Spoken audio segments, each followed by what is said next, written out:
There's a form of gematria where you don't count the vowels. No A, E, I, O, U. If you do that to NASA, if you get rid of the A's, you're left with N and S. N's the 14th letter. S is the 19th. N plus S equals 33, number of Freemason obsession. If you do NASA in free Francis Bacon gematria, NASA equals 139, like the word Freemasonry. Again, NASA, established by Freemasons. Same with the rest of our government. Our entire government is established by Freemasons. So when they say NASA's run by Freemasons, I mean, who else would it be run by, really? It's who's always run the government. Freemasons.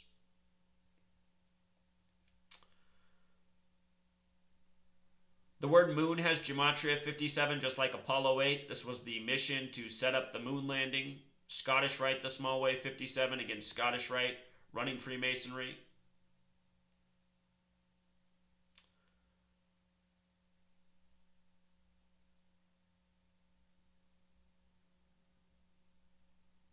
Yeah, True Seeker. There's a lot I could go on about. NASA established in 58, Science 58, Freemasonry 58, Secret Society 58, Annuit Coeptus 58, Star 58.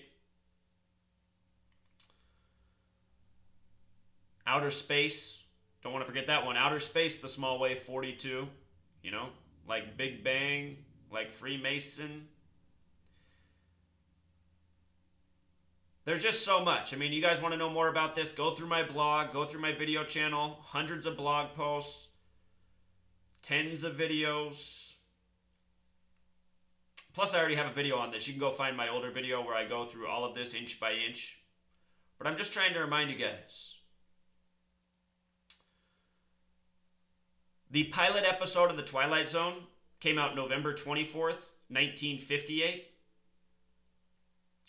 November 24th, 11 plus 24 is 35. NASA, if you count the A's, equals 35. NASA established in 58. The first Twilight Zone episode in 58. The first pilot episode is about putting a man on the moon. Came out in 58. Rod Serling equals 58. Like Freemasonry, like Secret Society, like science.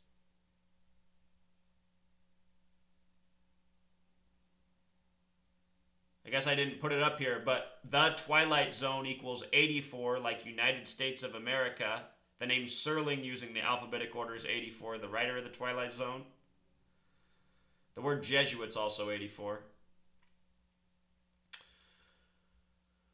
So anyway, the point is, NASA, the Freemasons, the people who control the media, who control the narrative about space as we know it, who control the narrative about pretty much everything in this world as we know it, they lie to us by the numbers. And because we know we're lied to, well, because some of us know we're lied to in the truth community, we're now jumping to conclusions that aren't based in any fact or reason, such as the flat earth. A lot of people are saying because NASA lies, that's proof the earth is flat. Which doesn't make any sense. There's no logic to that statement. There's no reason to that statement. Almost everyone who makes that statement thinks it's NASA that declared the Earth to be spherical. The Earth being spherical is knowledge that dates back to the ancients. There's proof that the people who built the pyramids thousands of years ago thought the Earth was spherical. You know, NASA was established in 1958. The pyramids were built thousands of years ago. So a spherical Earth is old world knowledge. What NASA does is maintains the narrative that the Earth is a sphere, and why wouldn't they? Why wouldn't they? The evidence of this world is that the Earth is a sphere. From Earth, we can see the sun and the moon, and those objects are spherical, and they orbit. The flat earth people, they want to say that the earth's flat and a spherical sun and moon orbit the earth, but they don't know what causes the orbit. I mean, just think about that. Why would God make, spherical objects in the sky, but then not make a spherical earth? And what's so ungodly about a spherical earth? This is the other thing that people are saying. NASA lies because they don't want people to know the truth of God's flat earth. We'll get more to the flat earth in a moment, but I mean, What's the assumption based on that God couldn't create a spherical Earth? You know, it's God. God can do whatever God wants. Let's keep on the NASA lies by the numbers for a moment. The moon landing. Neil Armstrong, the first man to walk on the moon. The name Armstrong in gematria sums to 44, like space. The moon landing came in the time of Cancer in 1969, July 20th. Cancer equals 44, and Cancer in astrology is ruled by the moon. So, of course, a moon landing in the time of Cancer, the astrological symbol for Cancer is 69. The moon landing in 1969. You know? Neil Armstrong equals 66, like manifest destiny, like empire. Two major empires in the world in a space race, the US, Russia. Both of their space races by the numbers. Russia and the US do everything by the same numbers because they're under the same Freemasonic leadership. Space programs, nuclear programs, and a whole lot more.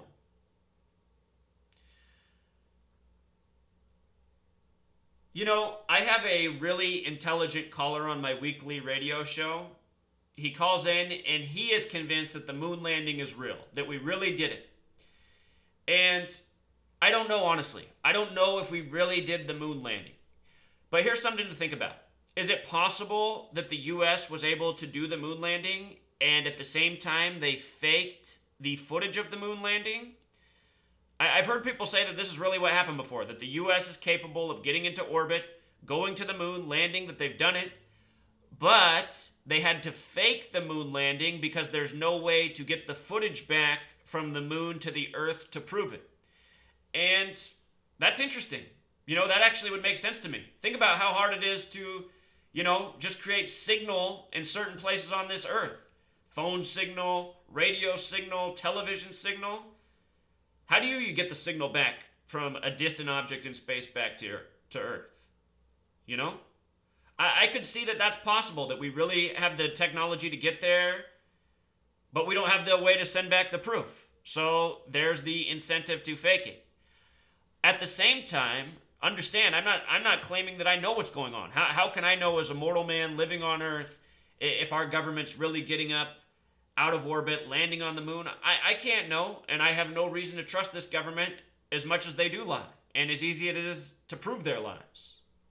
But at the same time, I recognize that the people who govern over us, they have a lot of technology. They're very sophisticated. They're way ahead of us. You know, all the technology that we use in this world that we take for granted, it's very complicated. And none of us have any idea how to recreate it. None of us can recreate a computer from scratch. None of us can recreate a TV, a phone, let alone a smartphone. You know, we have all this advanced technology around us. Advanced technology is a real thing. Advanced flight is a real thing. Look at the fighter jets in the sky, the maneuvers they can do. It's mind-blowing. You know, NASA came out of the advanced research for flight. At first it was just all about military flight, then it evolved into NASA and space. But there's things to think about, you know? The reasons that they're lying about certain things. Why are they lying? Why are they lying if they really can't get out of orbit and get into space? Why lie about that? Well, you know, it shows superiority, you know? It shows that you have this great capability that maybe you really don't have. So think about that. If they can't get out of orbit, if they never really have gone to the moon, and they just want to maintain that lie, over time they have to do maintenance for the lie. They have to keep creating more and more fake stories to validate the lie of the past. That's the problem with lying. Once you lie, you have to maintain the lie. And here we are in 2017, nearly 50 years from the supposed moon landing, and none of us really know what the truth is because we've been lied to so many times. You know? So many people in this flat earth community, they say, the only reason to lie is so that people don't know the true shape of the earth, it's flat. Which is just like a not thinking statement. I mean, there's a million different reasons they could be lying.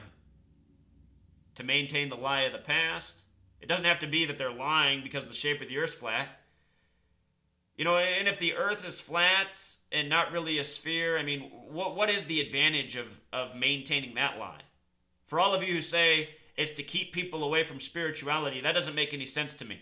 It wouldn't make me any more spiritual if I found out that the earth is flat, you know? Either way, whatever we're living in, it seems clear to me that something greater created it. God, whatever word you want to use.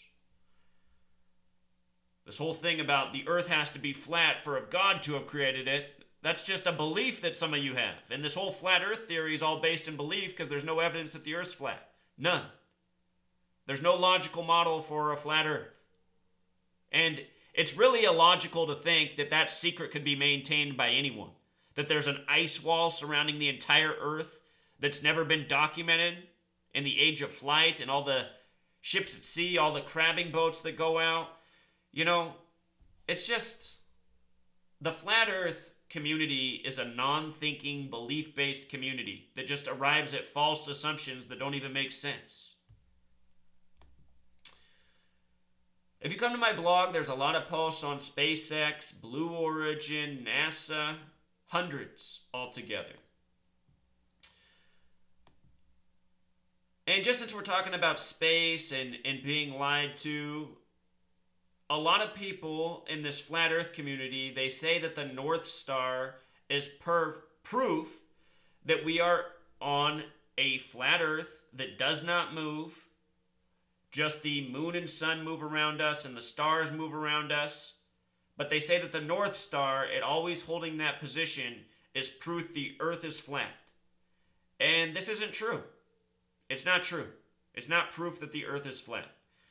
The scientific explanation for the North Star is that it's so far away, it's so distant compared to pretty much everything else you see, that it doesn't seem to move.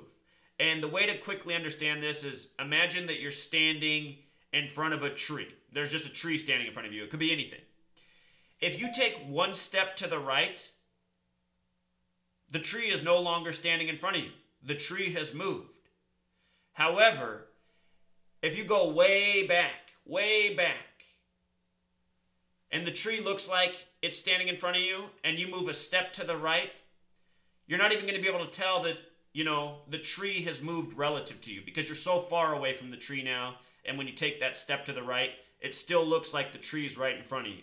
You know, before you were right next to it, you stepped to the right, and now the tree wasn't in front of you. You see what I'm saying? Could be any object. I'm just using a tree.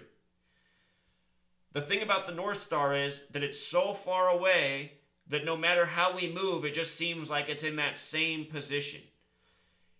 Here's what science says, and I'm going to show you here in a second what's very suspicious about this distance, and I'll elaborate on it, but just understand this.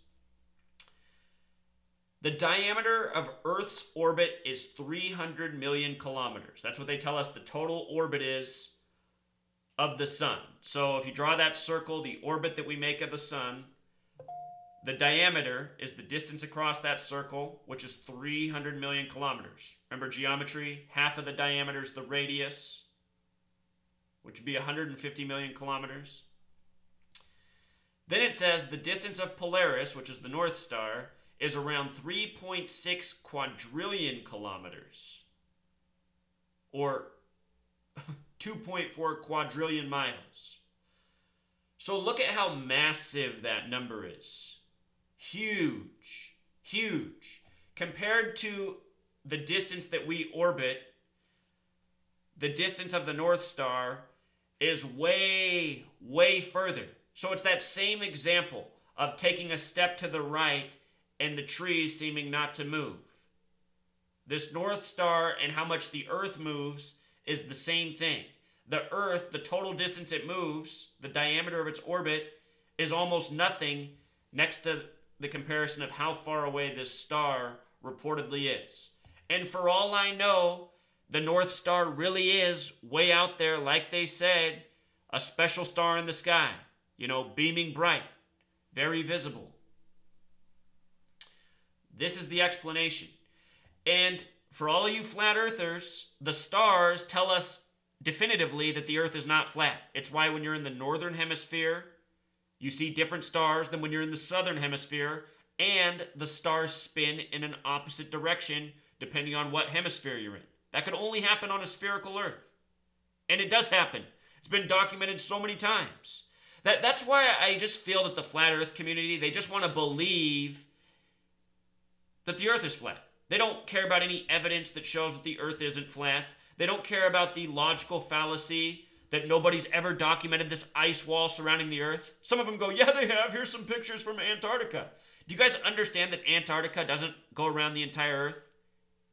It's a continent, people have traveled all the way across it. It has a start and end. It doesn't circle the whole earth. Yeah, something's going on up in Antarctica. They got some military technology. They got something up there they're hiding from the masses. No doubt about that. That doesn't mean the earth is flat. But anyway, this is the logical explanation of why the North Star does not move in the sky, because it's too far away.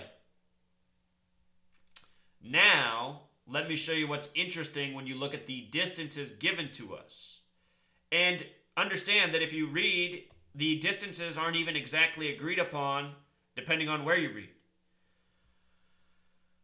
But look, they say that the North Star is 433 light years away, or 133 parsecs, another measurement.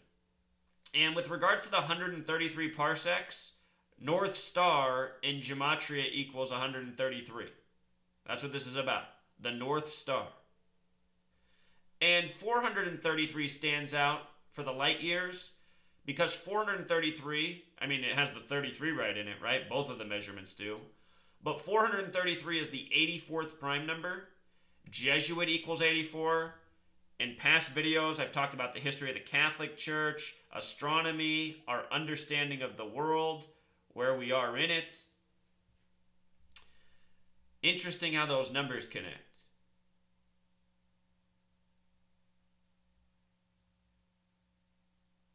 So here's what I think you should consider.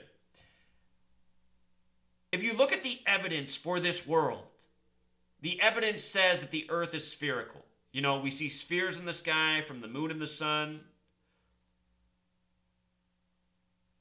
There's no evidence of any walls surrounding us. The world is half in dark, half in night. Only seemingly possible on a spherical earth. The way the sun sets, the way the stars rotate, the opposite hemispheres. People in the flat earth community want to say Corey Ellis effect isn't real. How isn't it real? Storms in the north and storms in the south spin in opposite directions. When you flush a toilet bowl in the north, it spins in an opposite direction in the south. And all of you who watch these flat earth videos and say that isn't true, it's because you're watching disingenuous information. You can engineer a toilet bowl in either hemisphere to make it spin either way. Sure, engineering can overcome it, but naturally, you take the same toilet bowl in the north and the same toilet bowl in the south, and you flush, it's going to spin in opposite directions. Just like how the storms spin in opposite directions. Just like how the stars spin in opposite directions. These things are not possible on a flat earth. And all of these things happen on earth, which should mean that the flat earth is not possible. And it isn't. The flat earth was brought to this community to discredit people, to divide people, to confuse people, to distract people. The point is, we are being lied to. But don't say because we're being lied to, I'm just going to jump into this other lie being presented to me that I like more. This lie aligns more nicely with the way I see the world. All these flat earth arguments are so disingenuous. Do you feel like when you're looking up at the sky that you're spinning around rapidly? You guys, the earth is huge and it does a rotation every 24 hours. They have things in museums that track the orbit of the earth. I can't think what the name of that tool is, but the tool, which just looks like it's there on the floor, you're staring there at the flat floor of the museum. This tool, I can't think what it's called. You can look it up, it exists. It's existed for hundreds of years. The tool shows that the earth orbits because over the course of the day, the instrument on there will do a full rotation with the earth. But anyway, the thing is, the earth is spinning one rotation a day. These flat earthers, when you listen, they make it sound like the earth's spinning like a top, nonstop all day. It's making a rotation each day, traveling a distance around the sun. You're not going to feel the spin of the earth. You've lived on this earth your whole life. Your body's adjusted. This is where we live. People say, well, why don't you feel like you're upside down depending on where you're... You guys, just all of these questions are asking from a short-sighted point of view. You know, you always feel right side up. Your feet are to the ground. This is your human perspective.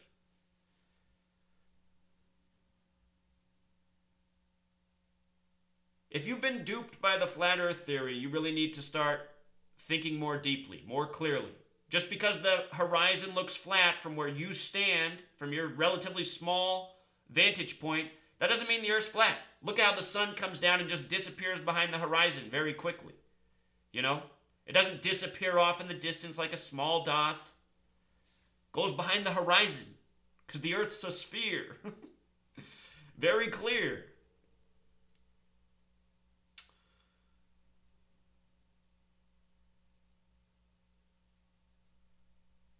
So we covered enough, Truth Seeker. You know, they could be lying to us about the distances because they don't really know how to gather them themselves. You know, the evidence is that the Earth is spherical. There's reasons that the North Star is in the sky, appearing as it does over time.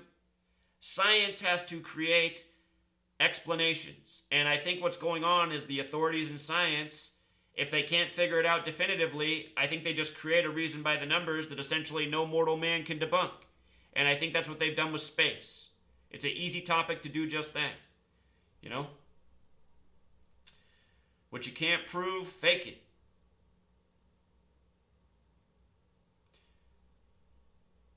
And again, that's the reason to also, if NASA truly is faking imagery from space, I mean, that's the reason to fake it. Because you have to maintain the lie that you've gotten out of orbit, you've been into space.